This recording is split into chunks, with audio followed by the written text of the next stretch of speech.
Assalamualaikum warahmatullahi wabarakatuh. Jumpa lagi dengan saya di channel ini, channel Syamsul Lombok, channel sahabat para pekerja migran Indonesia dimanapun Anda berada. Dan di video kali ini saya kembali akan mengupdate informasi seputar ketenaga kerjaan Indonesia, khususnya di wilayah Kerajaan Saudi Arabia. Namun sebelum saya lanjutkan video ini, seperti biasa, silahkan sahabat-sahabat dukung channel ini dengan cara klik tombol like dan subscribe bagi yang belum, agar channel ini terus berkembang dan teman-teman bisa mendapatkan informasi terbaru, terupdate, dan menarik lainnya dari channel ini.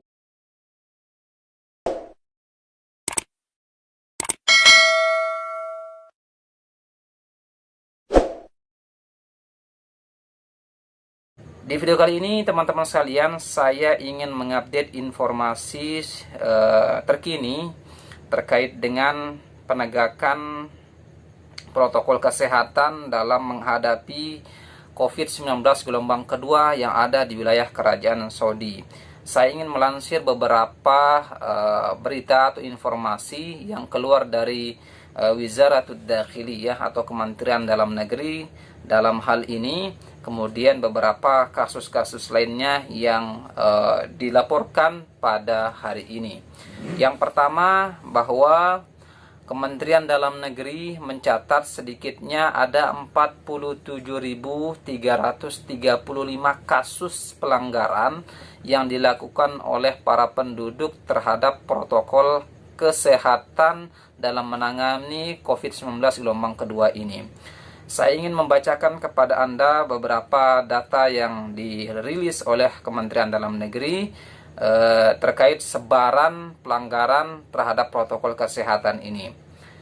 Yang pertama, teman-teman sekalian, di Riyadh ada sebanyak 19.104 kasus pelanggaran. Kemudian yang kedua di Makkah 10.576 kasus. Kemudian di Syarqiyah ada 5.251 kasus. Kemudian di Madinah ada 2.133 kasus. Ada di Al-Qasim 2.800 kasus. Kemudian di Al-Jauf ada 1.457 kasus. Yang ketujuh di Asir ada 1.367 kasus.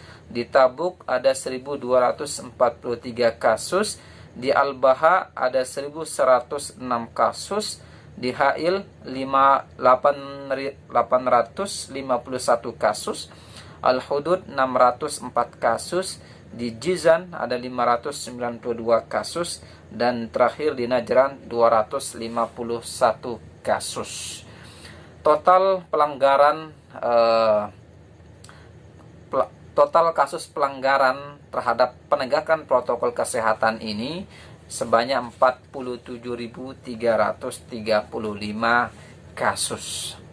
Sahabat-sahabat sekalian, angka 47.335 kasus ini bukanlah hal yang sedikit, apalagi rentang waktu pelanggaran ini hanya selama 7 hari alias 1 pekan.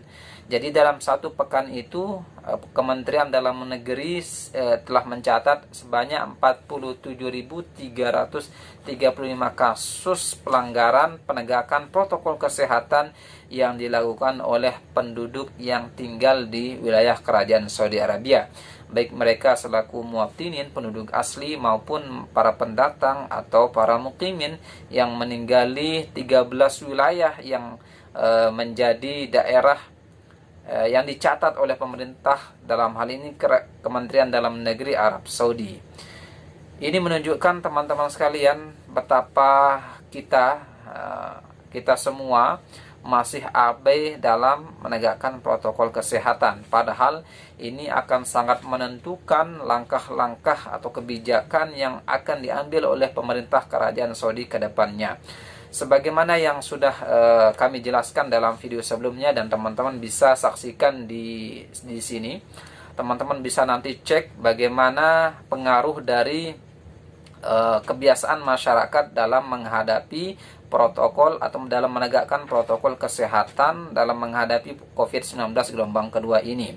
Jadi sebagaimana yang ditegaskan oleh Kementerian Dalam Negeri, dalam hal ini juru bicara Kementerian Dalam Negeri Kolonel Talal menyampaikan bahwa kebijakan lockdown atau tidak oleh pemerintah Kerajaan Saudi Arabia sangat bergantung terhadap perilaku masyarakat dalam menghadapi COVID-19 gelombang kedua ini. Jadi kebijakan tersebut diserahkan kepada kita semua, diserahkan kepada masyarakat yang tinggal di sini. Apabila mereka disiplin dalam menegakkan protokol-protokol kesehatan, maka itu akan sangat membantu dalam menekan laju pertumbuhan COVID-19 yang ada di seluruh wilayah Kerajaan Saudi Arabia. Tetapi sebaliknya, apabila mereka abai dan lalai dalam menegakkan protokol-protokol kesehatan, dan itu akan sangat berpengaruh terhadap penyebaran COVID-19 ini, sehingga menyebabkan angka pertumbuhan kasus terus menaik, maka itu akan berpengaruh terhadap kebijakan pemerintah Kerajaan Saudi. Apakah mengambil kebijakan yang sangat tegas dengan menutup seluruh kegiatan, atau menerapkan jam malam dengan menerapkan lockdown, itu juga sangat memungkinkan. Nah, oleh karena itu teman-teman sekalian, pemerintah Kerajaan Saudi Arabia juga dalam hal ini kembali memperpanjang masa berlaku kebijakan sebelumnya, yaitu yang pertama, pemerintah tetap melarang kerumunan yang melebihi 20 orang. Jadi kalau ada pertemuan yang melibatkan banyak orang, maka jumlahnya tetap dibatasi sampai dengan 20 orang saja. Jika didapati ada kerumunan, ada pertemuan yang melibatkan 20 orang lebih, maka itu termasuk pelanggaran yang dapat dikenakan denda tentunya. Kemudian pemerintah juga menutup tempat-tempat hiburan seperti bioskop, taman bermain yang berada di indoor, di dalam ruangan. Jadi pemerintah tetap melarang pertemuan atau tempat-tempat hiburan seperti bioskop atau tempat-tempat yang dapat menimbulkan kerumunan di dalam ruangan. Selain itu juga pemerintah melarang bagi para pengunjung restoran, kemudian di tempat makan, di kafe-kafe untuk makan di tempat tersebut.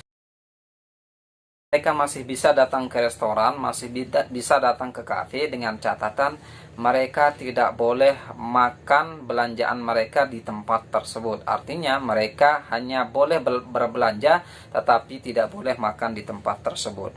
Berikutnya, pemerintah juga tetap melarang kegiatan-kegiatan seperti pesta pernikahan atau syukuran dan seterusnya yang melibatkan orang banyak.